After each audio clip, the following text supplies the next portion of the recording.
Mr. Nifong or witnesses from the police department sought an indictment, that it would absolutely occur.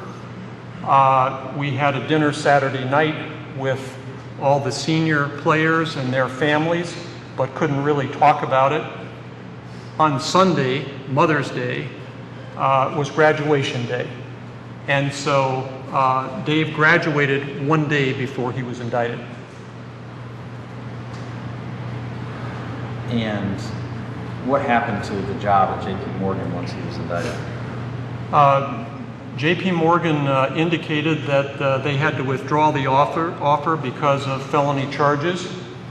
Joe Cheshire talked with them and their human resources department in an effort to see if Dave could be given a job that didn't involve securities. And they indicated no, that would not be possible. And then we tried to determine whether, once the charges were brought, because we knew this was all a lie, we knew this was going to go away, whether or not he would be able to have the job waiting for him, and they said no. And in fact, that he would need to reapply. I am very happy, though, to report that I think it was April 12th, one day after Attorney General Roy Cooper pronounced Colin, Reed, and Dave innocent, that the head of investment banking for J.P. Morgan called Dave to renew the offer, but Dave had already accepted another offer.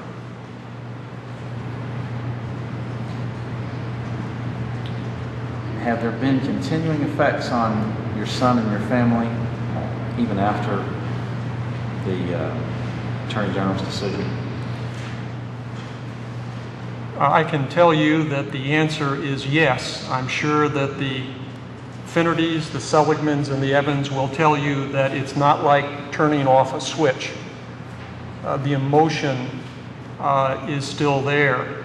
After listening to yesterday's testimony, I lost sleep again last night, hearing what I heard yesterday. I heard a number from the witness before. About a week and a half ago, I searched Yahoo, Dave Evans, Duke Lacrosse, 5,130,000 hits. I think it's going to be a while before that goes away. And Dave, in an interview, which there were very few, indicated that he believes that when he dies, that it will be reported, no matter what else he did during his life, that he was one of the 3 Duke lacrosse players who was accused of rape. During this time period after the allegations broke, did you personally have any effects of that? I thought I was pretty strong and unflappable. I began to lose weight, and also had a very difficult time sleeping. I mean, I can remember, if you have those digital clocks, looking at 2 o'clock, 3 o'clock in the morning, 4:30, worried every hour, thinking there's got to be something I can do to help my son. He's innocent. All we have to do is get that out. But of course, we learned we had to prove his innocence and Colin and Reed's innocence. I did find that I lost a lot of weight. I went and had it checked out and learned that I had type 1 diabetes. And we don't know exactly what caused that. I'm told that it probably was stress-induced. Type 1 diabetes is something you normally get when it's called juvenile diabetes, but if you're over 45, I'll be 62 this year, if you're over 45 and get to 50, it's uncommon. So it was either caused by stress or some viral infection, but I don't know about the viral infection, but I know I had a lot of stress. And it was for over a year. Was your father-in-law,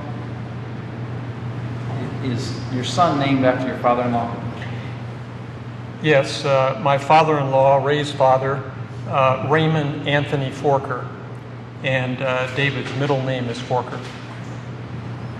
Actually, the two look alike, although my father-in-law passed away. But we have a photo of Ray Forker, my father-in-law, when he was in the Navy, World War II, and he was about 23 years old. Dave's 24 now, identical, look identical. Did he take an interest in the lacrosse team? 89 years old. He followed it for 4 years. He loved it. You would see him with a Duke lacrosse hat, jacket, and shirt in a wheelchair because he had problems with his knees and his hips. He was loved by the players. He was adopted by the players. Every time he could, he would come to a game. There'd be a special place made for him, and he just loved the boys. What happened when he became aware of what the allegations were and the charges against your son? Very, very hard on him. He took it very, very hard. And he couldn't understand. He was consumed with the case. And, as it moved along, he would call several times a day to Dave. And they had a very good rapport, very proud of Dave's accomplishments. And he'd say, "Why is this district attorney going forward? Look at all this information. Look at this evidence. This accuser is not credible. What is going on?" Unfortunately, back on August 20, he died of a sudden heart attack.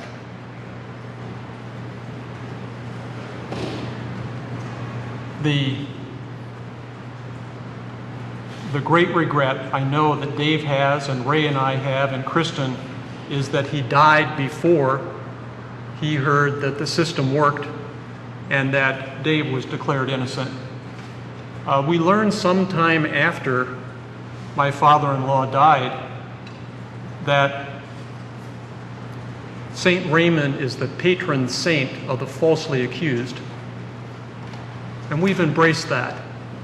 That's become very important to us.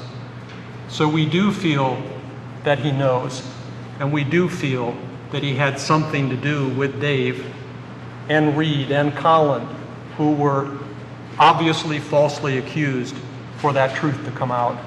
And now we all wear the St. Raymond medal. Did you hear Mr. Nifong's comments at this hearing directed at the families yesterday? Yes, I did. What was your reaction to it? Mr. Nifong said it with great emotion. I can tell you that I did feel, and it resonated with me when Mr. Nifong said that he wanted his son to be proud of him. It particularly hit me since tomorrow is Father's Day. I would be less than candid if I didn't tell you how disappointed I was, and the Finnertys and the Seligmans, when asked by the chair whether he felt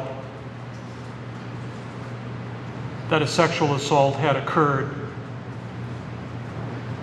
that he had a difficult time answering that, and then said that he thought something happened that night in that bathroom. I have a real hard time with that. I don't accept it. The Attorney General of North Carolina, Jim Coleman and Mary Winstead, for 90 days investigated this case, and what did they find? They found that the accuser was a liar with a mental health history.